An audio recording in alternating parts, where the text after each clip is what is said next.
This is Andrea Martinez, Communication 2630500, Elements of Intercultural Communication, June 10th, 2018, Dr. Elizabeth Whittington Cooper. This presentation is the Filipino culture, my intercultural research experience. Our objectives through this presentation will be to provide an overview of where the Filipino culture began, ethnic groups, religion, the Filipino model, to go over individualism and collectivism, stereotypes, ethnocentrism, power distance, culture, language, nonverbal communication dimension vocabulary, such as kinesics and proxemics, haptics and paralinguistics, chronemics and physical appearance or attire, oculesics and olfactics, the do's and don'ts, and symbols. We'll also conclude with just a closing statement, some questions or answers, and a thank you. Where the Filipino culture began. The Filipino culture derived from the Philippine Islands located in Southeastern Asia. Manila is the capital of the Philippine Islands, while Quezon City is the largest city. We also have ethnic groups.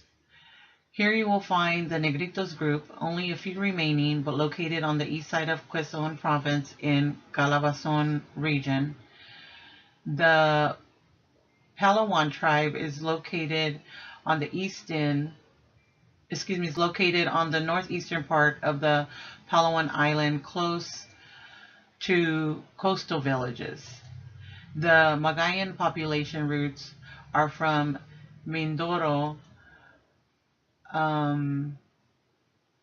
with over 100,000 population. Chabanco has a mix of Spanish based Creole with Tagalog mix. And the Cordillero ethno-linguistic groups vary in location and language, even with all these various ethnic groups.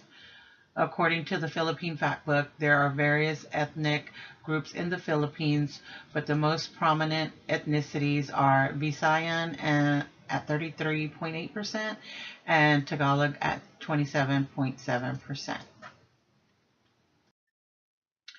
When we discuss religion, we have Christianity at 92%, and then we have Islam at 5.57%, and then there's a combination of other religions at 2.43%.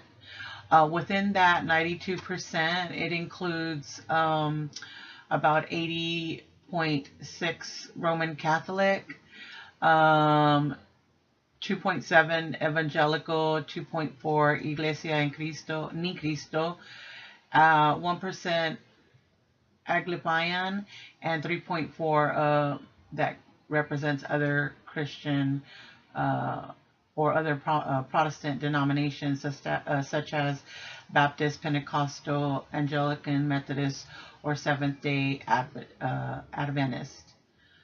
There are also about a 1 to 2% Buddhist and a 1.8 that consist of other independent religions.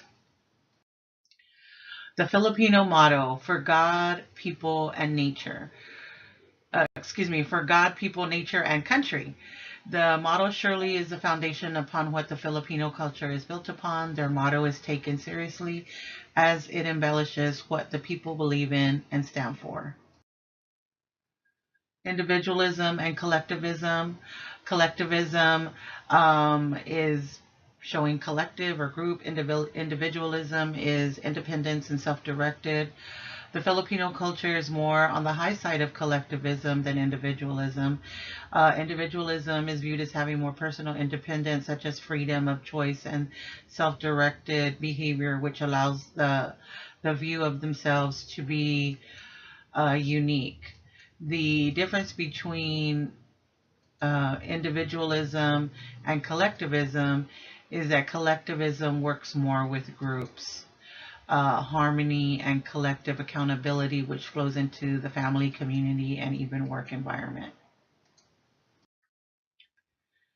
Stereotypes.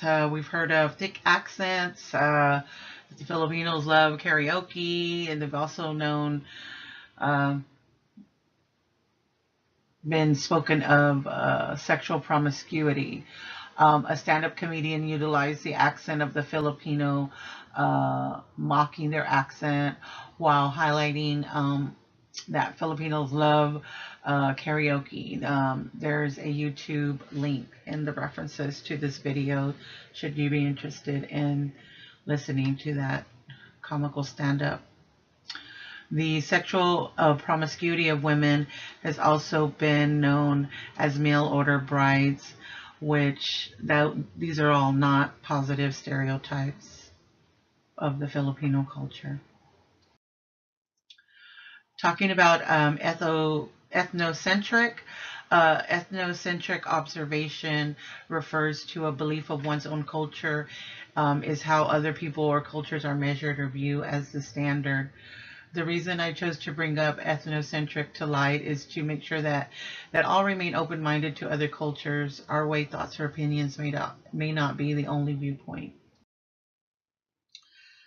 Power distance. It's defined as unequal distribution of power that may be seen with a family, friendship, company, organization, or political position. The Philippines is fourth place in the world at a 94, which proves the current inequality. When we speak of culture, the Filipino culture is so full of life. The Filipino culture embodies art, food, family, religious belief into their everyday life. The family values are true testament to the foundation of the Filipino culture. Language, the Tagalog background. I chose this definition or explanation from ALS. It's pretty spot on. According to ALS, about 40% of the Filipino or Tagalog language includes Spanish words, and there's approximately 14 million members that make up the native Tagalog speakers with the impressive 100 languages that exist within the Philippines. We also talked through this class regarding nonverbal communication. Here we have various vocabulary of the nonverbal communication dimension that we're going to speak of in these future slides, which is kinesics, haptics, proxemics, appearance or attire, olfactics, oculesics, chronemics, and paralinguistic. So we'll have a few slides here to come to go over what was discussed during this, actually a travel guide that was presented earlier this month. We had a YouTube video created that was in reference to kinesics and proxemics. One of the first items addressed was the kinesics, which relates to communication with the body, such as the hand, arm, or leg, or facial expressions. And proxemics is related to space. With space, one can express intimacy and power as it relates to relationships with people, whether casual, social, business, family, or public space. We also discussed haptics and paralinguistics. Haptics is another nonverbal form of communication, which means touch. One can touch by simply holding one's hand or even greeting with a kiss as a form of friendship. Paralinguistic or paralanguage is associated with one's voice. The volume, the rate, the pitch, or the pause of a voice can also be a way to determine communication, nonverbal communication. We also spoke of chronemics and appearance and attire. Chronemics references the use of time, being punctual, and meeting time frames or deadlines is very important. As far as attire goes in the Filipino culture in general, it really doesn't matter. However, if it is a woman and you're going to a temple, then we need to remember to be respectful and cover up shoulders and legs. And as far as the men, if it is a business meeting or business related, they should always wear a shirt and tie. We also went over oculesics and olfactics. Oculesics is known as eye contact. In the Philippines, women may avoid eye contact, but it is just a sign of respect. So, not to worry if one is not giving you a lot of eye contact. That is just a form of respect. We also talked about olfactics, which relates to the sense of smell. And in the Filipino culture, it is okay to wear perfumes, colognes, and deodorants. One of the symbols that I chose to include in this presentation was the Filipino flag. The flag of the Philippines has portrayed the sun as a symbol of liberty. The 8 rays on the sun represent the 8 provinces. The 3 stars represent the 3 big islands in the Philippines named Luzon, Visayas, and Mindanao. The color also has a meaning, or the colors, which the white represents hope for equality. The blue represents peace, truth, and justice. And red stood for the patriotism and valor. I thought those were very good symbols on the flag to represent in the Philippines.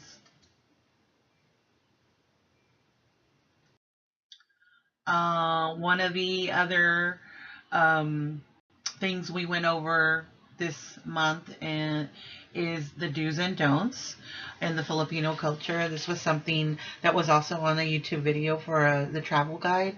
And we have do address people by their title and family name, and do not address people by the given name or first name unless you have known them for a long time or a long period of time, or maybe they may invite you to be informal with them. Do engage in light conversation to establish a rapport, and do not raise your voice or interrupt. It's considered offensive and shows lack of respect. As far as gifts, do accept gifts and do not open the gift in front of the giver. And the last thing that we pointed out, but not with our finger, do not point your finger because that is known to be a rude gesture. That concludes this presentation. As this presentation of the Filipino culture comes to a close, I hope you've been able to learn and see something new about another country other than our own. Let us keep one's heart and mind open to something new, something beautiful, such as the Filipino culture. May all learn to express themselves and share expressions of others through love, art, food, religion, traditions, cultures, and much more. This is the end. So if you had any questions or answers, if we were in a live class, I would take those right now. Otherwise, thank you so much. I appreciate your time. I really enjoyed learning about the Filipino culture. I hope everyone has a blessed day.